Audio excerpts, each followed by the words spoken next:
ஆசீர்வாதம் நாம எங்க மத்தியிலே ஆசீர்வாதங்களுக்காக நன்றி. உண்மை இல்லாமல் இந்த உலகத்துல ஒன்றுமே இல்லப்பா. நீரே எல்லாமே நீங்க தாண்டவரே. உங்களுடைய நாமத்திற்கே மகிமை உண்டாகட்டும்.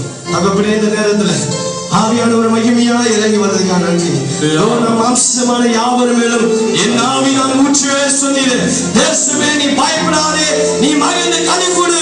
கர்த்தர் உன் வாய்க்கிற பெரிய காரியங்களை செய்வார் சொன்னவரே. இன்னைக்கு உங்க பிள்ளைகள் வாய்க்கிற முப்பர்கள் மேலும் குமாரன் மேலும் குமாரத்தின் மேலும் அந்த ஆவி அமர்வதாக. கர்த்தாவே தீர்க்க தரிசனமாக என் தேவன் மாற்றுகிறார்கள். ஒவ்வொரு பிள்ளைகளும் இந்த வாலிப பிள்ளைகளை உடைய கருத்தில் ஒப்பு கொடுக்கிறேன். இயேசுவின் நாமத்தில் சொல்லுங்கள். இன்றைக்கு குமாரனும் குமாரத்திகளும் இவர்கள் தீர்க்க தரிசனம் சொல்வார்களாக. இயேசுவின் நாமத்தில் சொல்லுகிறேன். கர்த்தாவே உமக்கு நன்றி ராஜா.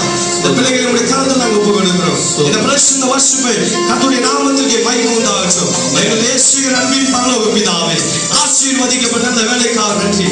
அப்பாவுடைய நாமத்தில் இந்த நாள் இந்த ஆராதனை ஏற்றுக்கொள்றதுக்காக நன்றிப்பா. உடைய கருத்தை நாங்கள் ஒப்பு கொடுக்கிறோம். தொடர்ந்து நீ பொறுப்படுத்திக் கொள்ளுங்க. ஆசீர்வதிங்க இயேசுவின் நாமத்தில் பிதாவே.